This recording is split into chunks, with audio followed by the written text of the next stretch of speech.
छठे में साफ़ सुथरी सिंध ऐं सरसब्ज़ पाकिस्तान जे उनवान हेठि तक़रीब मुनक़द कई वई। ॾिसूं था रशीद जाखरो जी रिपोर्ट। साफ़ सुथरी सिंध ऐं सरसब्ज़ पाकिस्तान जे उनवान हेठि लोकल गवर्नमेंट खाते Sindh water aid national rural support programme पारां ठटे में हिकु तक़रीब मुनक़द कई वई। जॾहिं त तक़रीब ज़िले ठटे जे तालके मीरपुर साकरे जे 14 यूनियन काउंसिलनि खे ओपन डेफिकेशन फ्री करार ॾियण जे हवाले सां कई वई, जंहिंमें सिंध असेंबली जी डिप्टी स्पीकर रियाना लगारी, additional secretary local government Hadi Bux Kalhoro, Rahima Panwar, Umran Jokhio ऐं ॿियनि शिरकत कई। सिंध में पहिरियों तालको मीरपुर साकरो जेको ओपन डेफिकेशन फ्री करार ॾिनो वियो आहे। इन मौक़े ते शरीक अॻवाननि आवाज़ टीवीअ सां ॻाल्हाईंदे चयो त सॼी सिंध में जेको तालको सेलेक्ट थियो उहो मीरपुर साकरो सेलेक्ट थियो, डिस्ट्रिक्ट ठट्टा जो तालको आहे उहो सेलेक्ट थियो।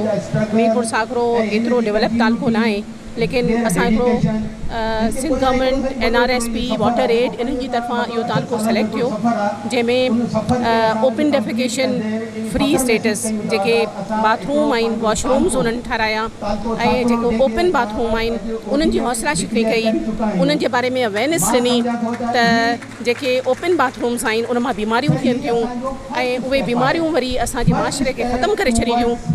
इन लाइ ही हिकिड़ो मॉडल तालको थियो। ऐं सम्झां थी त ही नियाणियूं वेठियूं आहिनि जिन जो कमु कयो आहे, कम्यूनिटी ॻाल्हि खे सम्झो आहे, कम्यूनिटी ॻाल्हि खे सम्झी हिन शइ खे एक्सेप्ट कयो आहे। सभिनी खां वॾी ॻाल्हि इहा हूंदी आहे त तव्हांखे प्रोग्राम खे पॉज़िटिवली ऑन करियो। वाटर सैनिटेशन हाइजीन यानी साफ़ पीने जे पाणी ऐं महफ़ूज़ निकासी आब ऐं सफ़ाई जी ॻाल्हि करियूं था त उहा इंसानी ज़िंदगीअ जे लाइ, उनजी सिहत जे लाइ, उनजी ख़ुशहालीअ जे लाइ तमामु घणी अहम आहे। त आउं सम्झां थी त हिकिड़ी वॾी कामयाबी मिलण खां पोइ सॼी टीम जा ऐं सॼी आवाम जा जेके जज़्बात आहिनि उहे तमामु घणा वधिया आहिनि। ऐं आउं सम्झां थी त इहो जेको सफ़र आहे ओपन डिक्लेरेशन फ्री वारो जेको ODF जो हिकिड़ो सफ़र आहे उहो जारी रहंदो।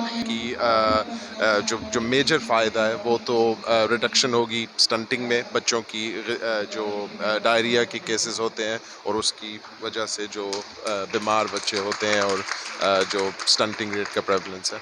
इहो पूरे सिंध में वाहिद तालको आहे मीरपुर साकरो जेको कंप्लीटली कारपेट कवरेज थियो आहे, ODF फ्री थियो, ओपन डेफिकेशन फ्री, माना खुले में हाजत कोन, हर घर के पंहिंजो लेट्रिन आहे। ऐं इहो सॼो कमु जेको आहे उहो मोबिलाइज़ेशन तहत थियो आहे, जंहिंमें पिन्स प्रोग्राम यूरोपियन यूनियन फंडेड ऐं वाटर एड प्रोग्राम जेको आहे इहो हिकिड़ो वॾो सिलसिले जी कड़ी आहे, जेको इनकलाबी ॻाल्हि आहे। जेका 10 सालनि खां मूवमेंट ऑफ न रुगो लैट्रिन पंहिंजो बालकनि पाण ठाराया आहिनि पर उनखे उन प्रॉपरली इस्तेमालु बि कनि था। त इहे असां सम्झूं था त इनखे गवर्नमेंट ऑफ सिंध जो वॾो रोल रहियो आहे, ख़ासि तौर ते लोकल गवर्नमेंट ऐं पब्लिक हेल्थ इंजीनियरिंग डिपार्टमेंट ऐं डिस्ट्रिक्ट गवर्नमेंट ठट्टा।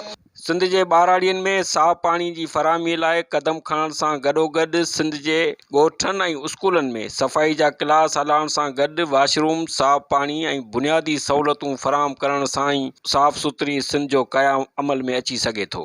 इन लाइ सिंध सरकार फौरी क़दम खणी सहूलियतुनि खां महरूम सिंध जे हज़ारे स्कूलनि में बुनियादी सहूलियतूं फराहम करण लाइ हंगामी बुनियादनि ते क़दम खणण जी ज़रूरत आहे। कैमरामैन शाहज़ेब जाखरो सां गॾु रशीद जाखरो, आवाज़ TV ठटो।